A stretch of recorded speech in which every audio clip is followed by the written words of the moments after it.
Random House Audio presents The Painter by Peter Heller. Read for you by Mark Deakins.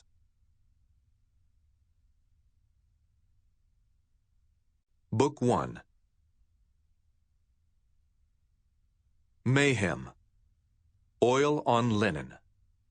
40 by 50 inches. Collection of the artist. I never imagined I would shoot a man, or be a father, or live so far from the sea.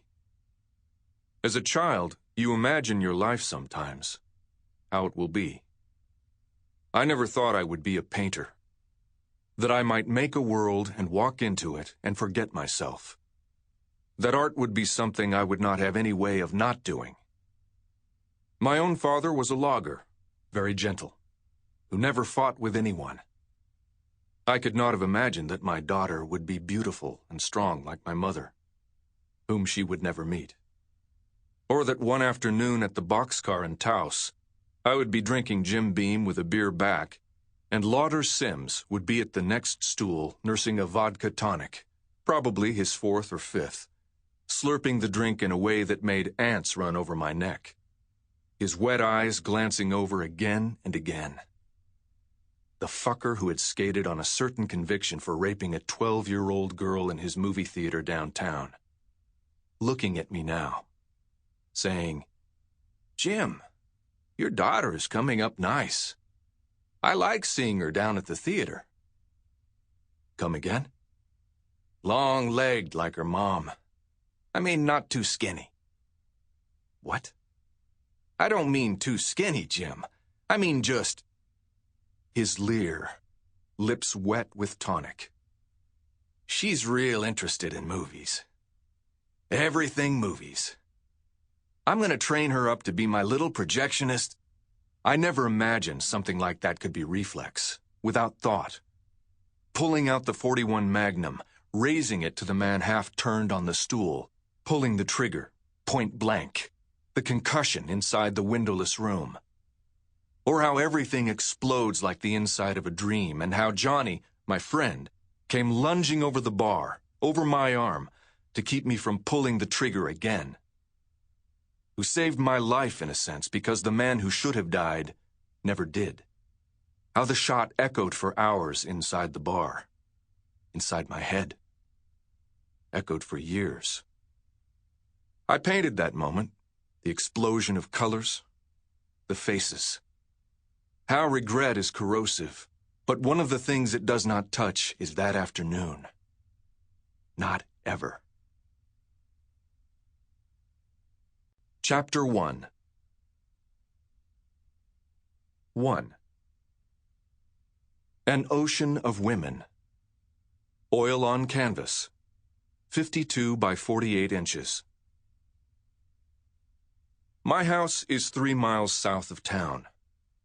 There are 40 acres of wheatgrass and sage, a ditch with a hedgerow of cottonwoods and willows, a small pond with a dock. The back fence gives on to the West Elk Mountains. Right there. They are rugged and they rise up just past the back of my place, from sage into juniper woods, then oak brush, then steep slopes of black timber, spruce and fir, and outcrops of rock and swaths of aspen clinging to the shoulders of the ridges. If I walk a few miles south, up around the flank of Mount Lamborn, I am in the wilderness, which runs all the way to the Curriconte above Gunnison and across to Crested Butte. From the Little Ramada, I look south to all those mountains and east to the massif of Mount Gunnison. All rock and timber now, in August. There's snow up there all but a few months a year. They tell me that some years the snow never vanishes. I'd like to see that.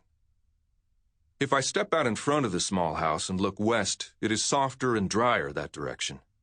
The gently stepping uplift of Black Mesa where the Black Canyon of the Gunnison River cuts through. Other desert mesas. The Uncompahgre Plateau out beyond it all, hazy and blue. This is my new home. It's kind of overwhelming how beautiful. And Little Paonia. Funny name for a village out here. Some old misspelling of peony. nestled down in all this high, rough country like a train set. The North Fork of the Gunnison runs through it, a winding of giant leafy cottonwoods and orchards, farms, vineyards. A good place, I guess, to make a field of peace, to gather and breathe. Thing is, I don't feel like just breathing.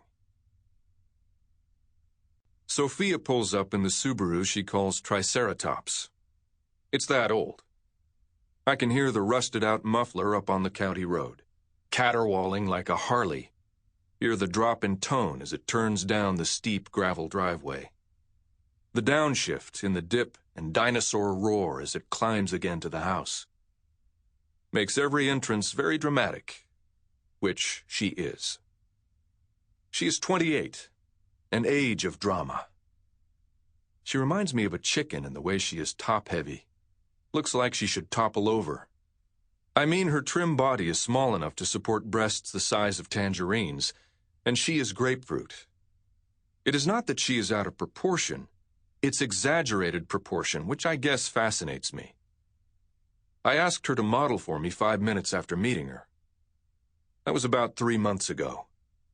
We were standing in line in the tiny hippie coffee shop. Blue Moon, what else? The only place in town with an espresso machine.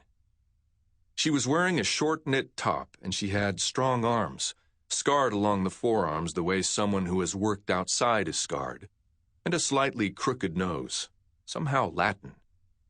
She looked like a fighter, like me. Sophia noticed the paint splattered on my cap, hands, khaki pants. "Artist," she said. It wasn't a question.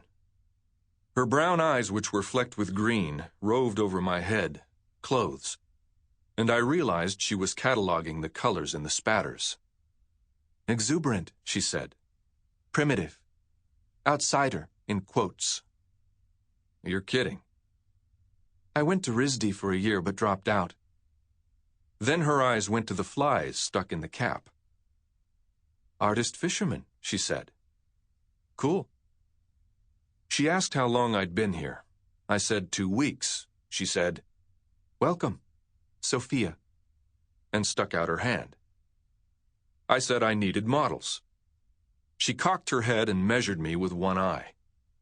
Held it way past politeness. "Nude?" "Sure." "How much?" Shrug. $20 an hour? "I'm trying to decide if you are a creep. You're not a violent felon, are you?" "Yes, I am." A smile trembled across her face. "Really?" I nodded. "Wow. What did you do?" "I shot a man in a bar." "You're not going to back out the door like in a horror movie, are you?" She laughed. "I was thinking about it." "My second wife did that when she found out." She was laughing, uninhibited. People in line were smiling at her. "You're married?" "Not anymore. She ran off down the road." "I'll do it," she said. "For 25. Danger pay." Took her a while to rein in her mirth. "Nude modeling for a violent killer convict. That is a first." 25, right?" I nodded. "I didn't kill the guy, I just shot him. I was a little high and to the left." She was laughing again, and I knew that I had made a friend. Now she shoved open the door like she always did, like she was doing some SWAT breach entry. Tumbled into the room. "Morning." "Hey." "Your muffler is getting worse." "Really?" "Tops is balking at extinction. Poor guy." She sat on a stool at the long butcher block counter that separates the kitchen in this one big room. I pushed aside a bunch of sketch paper and charcoal and the fly tying vise where I had been tying up some Stegner killers, invented by yours truly, which the trout couldn't seem to resist the past couple of weeks. I set a mug of coffee on the counter between us, poured myself another. "What are we doing today?" "An ocean of women. Something I've been thinking about." "An ocean? Just me?" On my way up here from Santa Fe, a good friend told me I can't always swim in an ocean. Sample complete. Ready to continue?